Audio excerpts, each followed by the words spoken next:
Hello, जय हिंद, नमस्कार दोस्तों। आप सभी का स्वागत है आपके अपने YouTube channel online GK free classes में। आज के इस क्लास में हम रेलवे ग्रुप डी परीक्षा 2025 के लिए बहुत ही इम्पोर्टेंट क्वेश्चन लेकर आए हैं और ये सभी क्वेश्चन आपके रेलवे ग्रुप डी एग्जाम 2025 के लिए इम्पोर्टेंट रहेंगे, इसलिए इस क्लास को आपको कंप्लीट देखना है और इस क्लास के एंड में आपको बताना है कि आपके टोटल कितने क्वेश्चन है सही होते हैं। और यदि आप इस चैनल से पहली बार जुड़े हैं तो चैनल को कर लेना सब्सक्राइब और बेल आइकन को प्रेस करना, ताकि ऐसी शानदार क्लास का नोटिफिकेशन आपको सबसे पहले देखने को मिले। तो चलिए शुरू करते हैं आज के इस क्लास को बिना देरी के।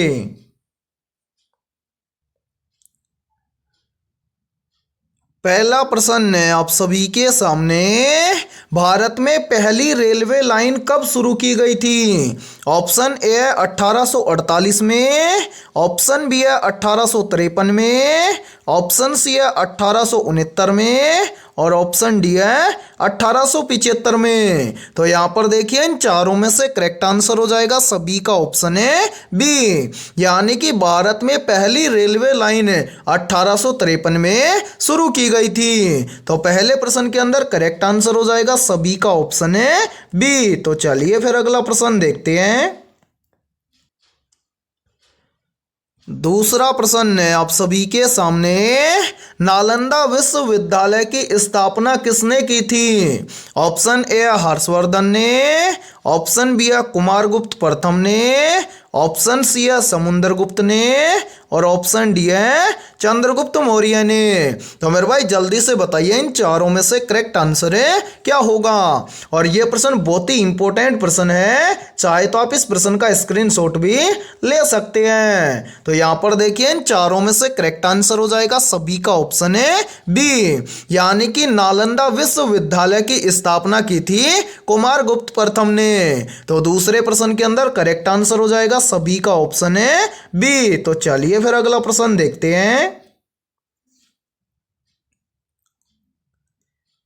तीसरा प्रश्न है आप सभी के सामने, संविधान में न्यायपालिका की स्वतंत्रता किसके अंतर्गत आती है? या फिर देखिए इसी प्रश्न को एग्जाम के अंदर घुमाकर ऐसे भी पूछा जाता है कि भारतीय संविधान में न्यायपालिका की स्वतंत्रता किस अनुच्छेद के अंतर्गत आती है? तो यहाँ पर देखिए इन चारों में से करेक्ट आंसर हो जाएगा सभी का ऑप्शन है सी, यानी कि भारतीय संविधान में न्यायपालिका की स्वतंत्रता अनुच्छेद 50 के अंतर्गत आती है। तो तीसरे प्रश्न के अंदर करेक्ट आंसर हो जाएगा सभी का ऑप्शन है सी। और मेरे भाई यहां पर देखिए आप सभी के लिए बहुत ही इंपॉर्टेंट सूचना है, यदि आप पहली बार में रेलवे ग्रुप डी एग्जाम 2025 को क्रैक करना चाहते हैं तो हमने आपके रेलवे ग्रुप डी एग्जाम 2025 के लिए GK, GS, mathematics, science, current affairs और रीजनिंग के लगभग 21,000 प्लस मोस्ट इंपोर्टेंट क्वेश्चनों का पीडीएफ सेट तैयार किया है। यदि आप ये 21,000 प्लस मोस्ट इंपोर्टेंट क्वेश्चनों का पीडीएफ सेट लेना चाहते हैं तो आप हमारे इस व्हाट्सएप नंबर पर कांटेक्ट करके ले सकते हैं। और इस पीडीएफ सेट की प्राइस हमने रखी है मात्र और मात्र 51 रुपये, यानी कि 51 रुपये की फीस के अंदर आपको ऑल सब्जेक्ट के ऊपर टॉपिक वाइज लगभग 21,000 प्लस इंपोर्टेंट क्वेश्चनों का पीडीएफ सेट दिया जाएगा। और मैं आप सभी को यह गारंटी देता हूँ, यदि आप रेलवे ग्रुप डी एग्जाम 2025 से पहले यदि आप इन 21,000 प्लस मोस्ट इंपोर्टेंट क्वेश्चनों को अच्छे से तैयार कर लेते हो तो आप पहली बार के अंदर रेलवे ग्रुप डी एग्जाम 2025 को क्रैक कर जाओगे। तो जल्दी से जाइए और इस व्हाट्सएप नंबर पर आप कांटेक्ट करके इस पीडीएफ सेट को ले लीजिए और एग्जाम से पहले अपनी तैयारी को मजबूत बना लीजिए।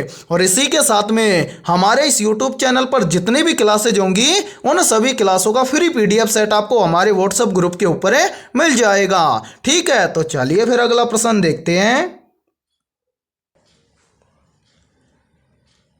चौथा प्रश्न है आप सभी के सामने, नियोजन आयोग की स्थापना किस वर्ष हुई थी?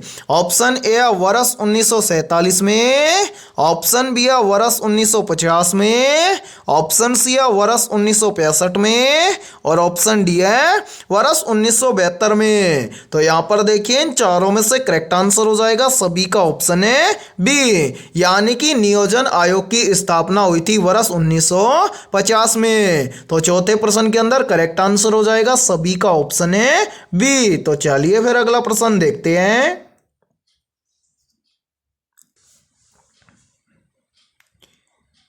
पांचवा प्रश्न है आप सभी के सामने, भारत में श्वेत क्रांति किससे संबंधित है?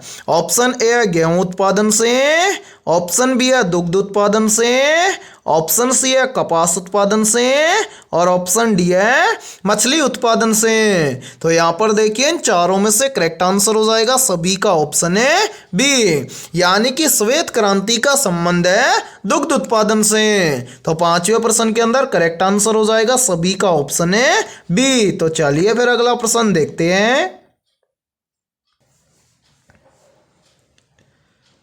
छठा प्रश्न है आप सभी के सामने, विधानसभा का कार्यकाल कितने वर्षों का होता है? तो जल्दी से बताइए इन चारों में से करेक्ट आंसर है क्या होगा? आपसे पूछा गया है कि विधानसभा का कार्यकाल कितने वर्षों का होता है। तो यहाँ पर देखिए इन चारों में से करेक्ट आंसर हो जाएगा सभी का ऑप्शन है बी, यानी कि विधानसभा का कार्यकाल होता है 5 वर्षों का। तो छठे प्रश्न के अंदर करेक्ट आंसर हो जाएगा सभी का ऑप्शन है बी। तो चलिए फिर अगला प्रश्न देखते हैं।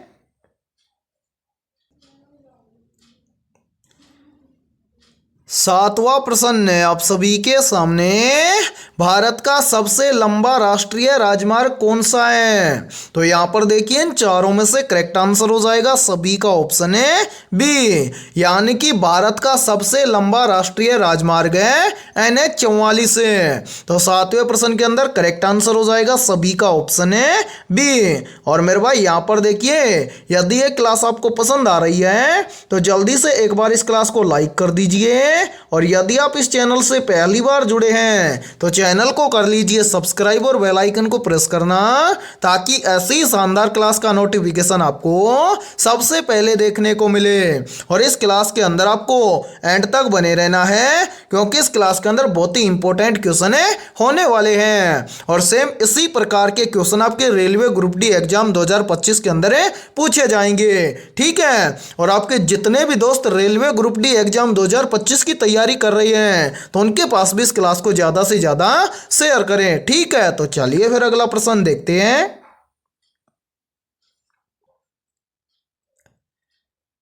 आठवां प्रश्न है आप सभी के सामने, भारत की पहली महिला राज्यपाल कौन थी? ऑप्शन ए है इंदिरा गांधी, ऑप्शन बी है सरोजिनी नायडू, ऑप्शन सी है विजय लक्ष्मी पंडित और ऑप्शन डी है सुषमा स्वराज। तो यहाँ पर देखिए इन चारों में से करेक्ट आंसर हो जाएगा सभी का ऑप्शन है बी, यानी कि भारत की पहली महिला राज्यपाल थी सरोजिनी नायडू। तो आठवें प्रश्न के अंदर करेक्ट आंसर हो जाएगा सभी का ऑप्शन है बी। तो चलिए फिर अगला प्रश्न देखते हैं।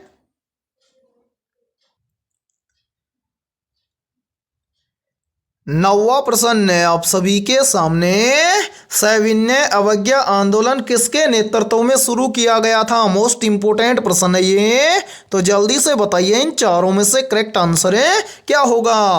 आपसे पूछा गया है कि सविनय अवज्ञा आंदोलन किसके नेतृत्व में शुरू हुआ था। तो यहाँ पर देखिए इन चारों में से करेक्ट आंसर हो जाएगा सभी का ऑप्शन है बी, यानी कि सविनय अवज्ञा आंदोलन महात्मा गांधी जी के नेतृत्व में शुरू हुआ था। तो नौवें प्रश्न के अंदर करेक्ट आंसर हो जाएगा सभी का ऑप्शन है बी। तो चलिए फिर अगला प्रश्न देखते हैं।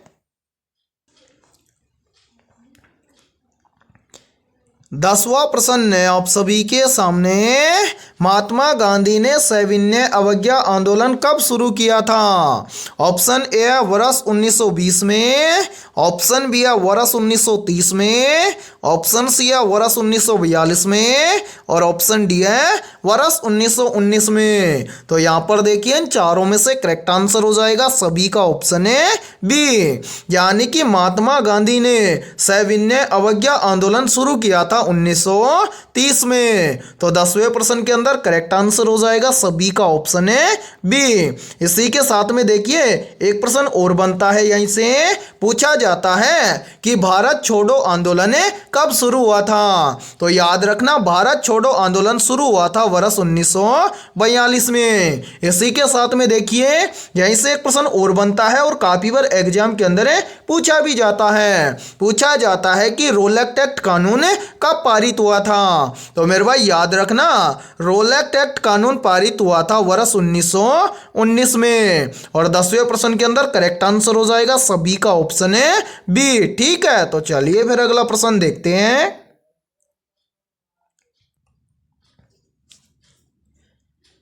11वां प्रश्न है आप सभी के सामने, भारतीय संविधान में संवैधानिक संशोधन से संबंधित अनुच्छेद कौन सा है। ऑप्शन ए है अनुच्छेद 368 है, ऑप्शन बी है अनुच्छेद 352 है, ऑप्शन सी है अनुच्छेद 360 है और ऑप्शन डी है अनुच्छेद 370 है। तो यहाँ पर देखिए इन चारों में से करेक्ट आंसर हो जाएगा सभी का ऑप्शन है ए, यानी कि भारतीय संविधान में संवैधानिक संशोधन से संबंधित अनुच्छेद है 368 है। या फिर हम बोल सकते हैं कि भारतीय संविधान में जो अनुच्छेद 368 है ये संवैधानिक संशोधन से संबंधित है। तो 11वें प्रश्न के अंदर करेक्ट आंसर हो जाएगा सभी का ऑप्शन है ए। तो चलिए फिर अगला प्रश्न देखते हैं।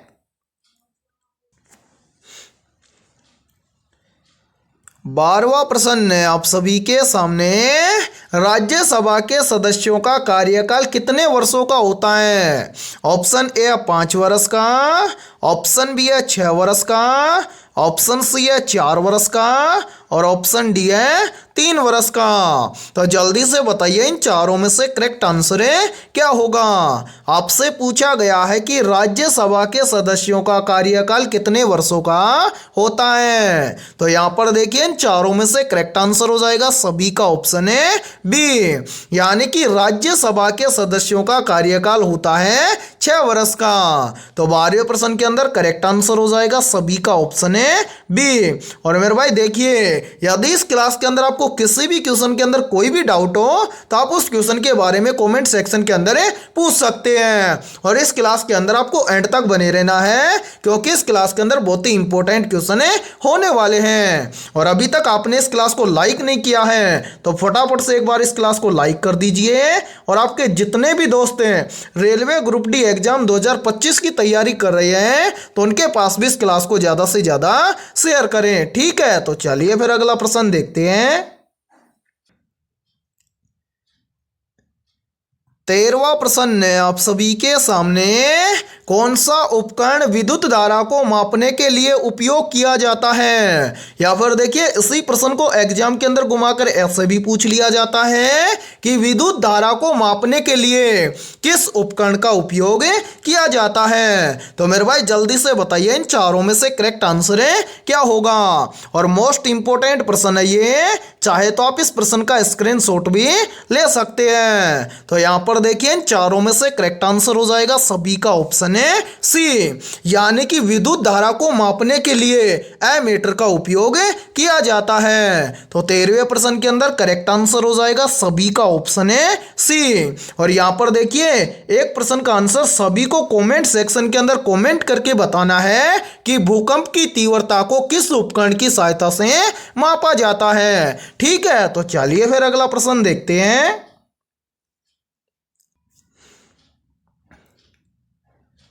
14वां प्रश्न है आप सभी के सामने, किसी वस्तु को वायुमंडल में ऊपर फेंकने पर उसका वेग शीर्ष बिंदु पर क्या होता है। तो यहां पर देखिए इन चारों में से करेक्ट आंसर हो जाएगा सभी का ऑप्शन है सी, यानी कि किसी वस्तु को वायुमंडल में ऊपर फेंकने पर उसका वेग शीर्ष बिंदु पर होता है 0। तो 14वें प्रश्न के अंदर करेक्ट आंसर हो जाएगा सभी का ऑप्शन है सी। तो चलिए फिर अगला प्रश्न देखते हैं।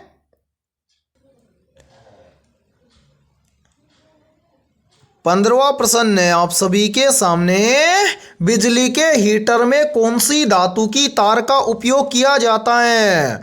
ऑप्शन ए है तांबा धातु का, ऑप्शन बी है एल्यूमिनियम धातु का, ऑप्शन सी है नाइक्रोम धातु का और ऑप्शन डी है लोहा धातु का। तो मेरे भाई यहां पर देखिए इन चारों में से करेक्ट आंसर हो जाएगा सभी का ऑप्शन है सी, यानी कि बिजली के हीटर में नाइक्रोम धातु की तार का उपयोग किया जाता है। तो 15वें प्रश्न के अंदर करेक्ट आंसर हो जाएगा सभी का ऑप्शन है सी। और मेरे भाई बहुत ही इंपॉर्टेंट प्रश्न है ये, चाहे तो आप इस प्रश्न का स्क्रीनशॉट भी ले सकते हैं। ठीक है, तो चलिए फिर अगला प्रश्न देखते हैं।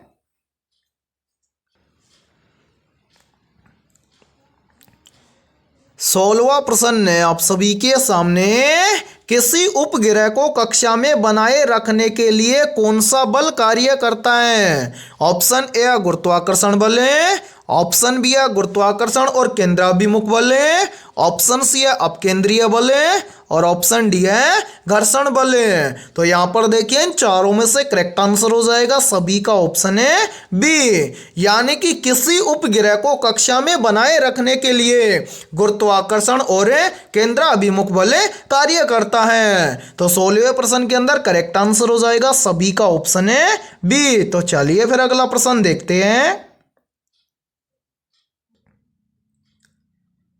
17वां प्रश्न है आप सभी के सामने, ऑक्सीकरण की प्रक्रिया में क्या होता है? तो यहां पर देखिए इन चारों में से करेक्ट आंसर हो जाएगा सभी का ऑप्शन है सी, यानी कि ऑक्सीकरण की प्रक्रिया में ऑक्सीजन गैस प्राप्त होती है। तो 17वें प्रश्न के अंदर करेक्ट आंसर हो जाएगा सभी का ऑप्शन है सी। तो चलिए फिर अगला प्रश्न देखते हैं।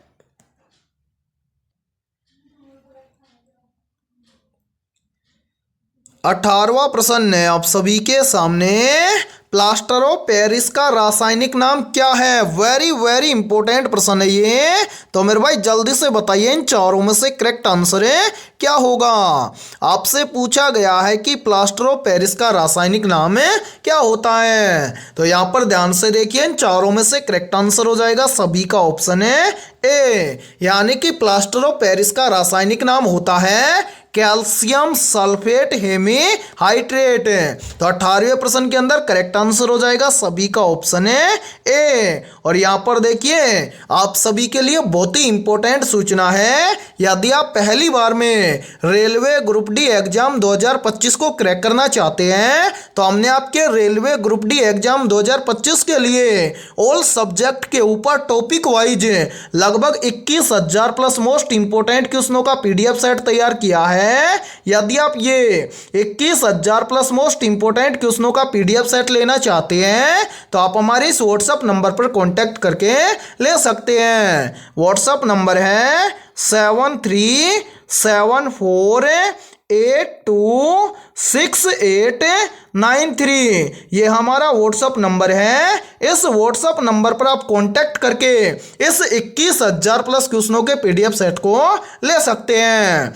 और मेरे भाई इस 21,000 प्लस क्वेश्चनों के पीडीएफ सेट की प्राइस हमने रखी है मात्र और मात्र 51 रुपए, यानी कि 51 रुपए की फीस के अंदर आपको ऑल सब्जेक्ट के ऊपर टॉपिक वाइज लगभग 21,000 प्लस क्वेश्चनों का पीडीएफ सेट दिया जाएगा।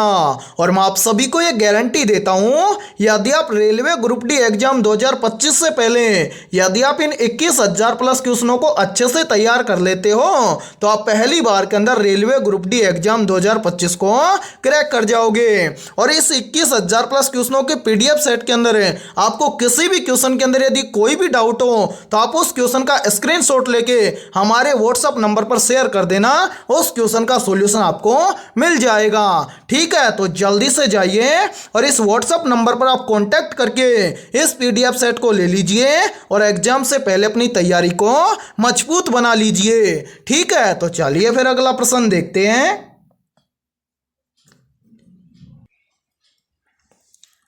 19वां प्रश्न है आप सभी के सामने, मानव शरीर में कौन सा हार्मोन रक्त में शर्करा की मात्रा को नियंत्रित करता है? तो यहाँ पर देखिए इन चारों में से करेक्ट आंसर हो जाएगा सभी का ऑप्शन है सी, यानी कि मानव शरीर में जो इंसुलिन नामक हार्मोन होता है ये रक्त में शर्करा की मात्रा को नियंत्रित करता है। तो 19वें प्रश्न के अंदर करेक्ट आंसर हो जाएगा सभी का ऑप्शन है सी। और यहाँ पर देखिए काफी बार एग्जाम के अंदर पूछ लिया जाता है कि जो इंसुलिन हार्मोन होता है ये किस ग्रंथि के द्वारा स्रावित होता है? तो मेरे भाई याद रखना, जो ये इंसुलिन हार्मोन होता है ये अग्नाशय ग्रंथि के द्वारा स्रावित होता है। ठीक है, तो चलिए फिर अगला प्रश्न देखते हैं।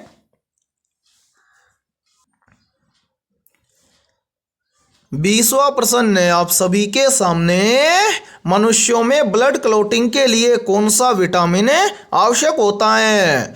ऑप्शन ए है विटामिन ए, ऑप्शन बी है विटामिन बी, ऑप्शन सी है विटामिन के और ऑप्शन डी है विटामिन डी। तो जल्दी से बताइए इन चारों में से करेक्ट आंसर है क्या होगा? तो मेरे भाई यहाँ पर देखिए इन चारों में से करेक्ट आंसर हो जाएगा सभी का ऑप्शन है सी, यानी कि मनुष्यों में ब्लड क्लॉटिंग के लिए विटामिन के आवश्यक होता है। तो 20वें प्रश्न के अंदर करेक्ट आंसर हो जाएगा सभी का ऑप्शन है सी। तो आज की इस क्लास के अंदर इतना ही। यदि ये क्लास आपको पसंद आई है तो जल्दी से एक बार इस क्लास को लाइक कर दीजिए, और यदि आप इस चैनल से पहली बार जुड़े हैं तो चैनल को कर लीजिए सब्सक्राइब और बेल आइकन को प्रेस करना, ताकि ऐसी शानदार क्लास का नोटिफिकेशन आपको सबसे पहले देखने को मिले।